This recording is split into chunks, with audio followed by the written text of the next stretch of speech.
En ce temps-là, Jésus entra dans un village. Une femme nommée Marthe le reçut. Elle avait une sœur appelée Marie qui, s'étant assise aux pieds du Seigneur, écoutait sa parole. Quant à Marthe, elle était accaparée par les multiples occupations du service. Elle intervint et dit, « Seigneur, cela ne te fait rien que ma sœur m'ait laissé faire seule le service. Dis-lui donc de m'aider. » Le Seigneur lui répondit, « Marthe, Marthe, tu te donnes du souci et tu t'agites pour bien des choses. Une seule est nécessaire. Marie a choisi la meilleure part, elle ne lui sera pas enlevée. » Acclamons la parole de Dieu. Louange à toi, Seigneur Jésus. Frères et sœurs, aujourd'hui, le refrain du psaume nous disait « Conduis-moi, Seigneur, sur le chemin d'éternité. » Dans la première lecture, Saint Paul fait l'expérience de cette conduite de Dieu. Lui qui a persécuté pendant longtemps l'Église est ramené sur le chemin d'éternité. Et dans sa lettre aux Galates, que la première lecture de ce jour nous donne, Galates chapitre 1, versets 13 à 24, Saint Paul fait le rappel de tout ce qu'il a fait subir à l'Église de Dieu, de toutes les persécutions dirigées à l'endroit des chrétiens. Et Saint Paul confesse cela pour manifester au monde toutes les miséricordes de Dieu à son endroit.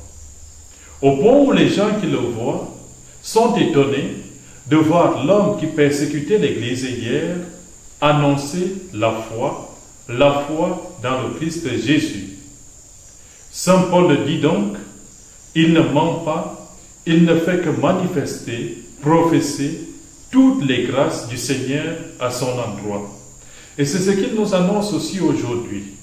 Quel que soit notre chemin, quelles que soient les pistes que nous empruntons, lorsque le Seigneur nous saisit, nous devons nous laisser saisir et nous laisser conduire sur le chemin d'éternité que quotidiennement notre Seigneur Jésus-Christ nous propose.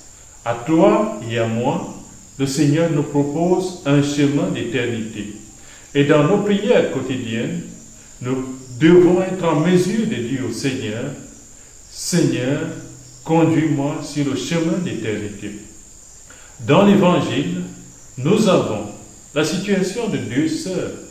Marthe accueille Jésus sous son toit, mais elle est aussi avec sa sœur Marie. Cet évangile, du moins, nous présente deux personnages, ou du moins trois, parce qu'il y a aussi Jésus au milieu d'eux, mais deux personnages principaux, Marthe et Marie.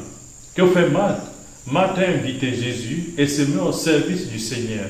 Au service du repas, elle prépare ce qui va pourvoir aux besoins naturels du Seigneur. Et cela est louable, cela est à encourager. Marie, quant à elle, est assise aux pieds du Seigneur et écoute généreusement le Seigneur.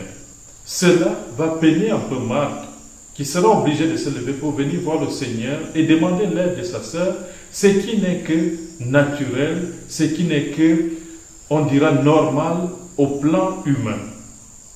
Mais le Seigneur, la réponse du Seigneur à Marthe, peu en peu diviser notre cœur, peut nous déboussoler.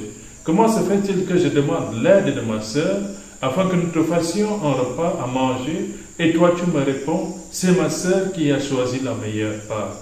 Frères et sœurs, nous n'avons pas ici à opposer Marthe et Marie, car pour vivre, on doit pouvoir travailler. Il n'y a pas que la prière, il y a aussi le travail, et ce travail, Marthe l'assume.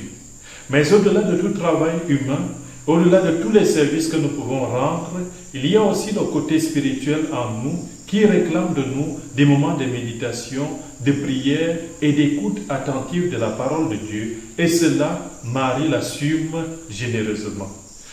Quand je dis qu'il ne faut pas opposer les deux, ça c'est pour dire que dans notre vie, en chacun d'entre nous, il y a une Marthe et une Marie. Et nous devons savoir concilier les deux, afin que nous soyons au service du Seigneur, que nous lui rendons service, mais aussi que nous soyons ouverts généreusement au Seigneur pour pouvoir accueillir ce qu'il veut nous communiquer, pour pouvoir accueillir sa parole et faire sa volonté. Voilà donc, frères et sœurs, les deux sœurs, ce que les deux sœurs peuvent nous dire. Du même moment qu'on est au service de nos frères et sœurs, au même moment qu'on peut rendre service généreusement de façon charitable à nos frères et sœurs, nous devons laisser nos cœurs s'épancher vers le Seigneur afin que le Seigneur, par sa parole, nous conduise sur le chemin d'éternité. Apprenons donc, comme Marthe et Marie, à savoir nous mettre au service du Seigneur, mais aussi à savoir toucher ce qui est le plus important et plus nécessaire dans notre vie, que notre cœur soit ouvert à la parole et à la volonté de notre Seigneur Jésus-Christ. Que nous soyons convertis, que nous soyons retournés au plus profond de nous pour être ouverts à notre Seigneur Jésus-Christ. Une seule chose est nécessaire, c'est d'être au service du Seigneur, mais ce service n'exclut pas le service pour nos frères et sœurs. L'amour pour Dieu et l'amour pour mon frère et pour ma sœur. Amen.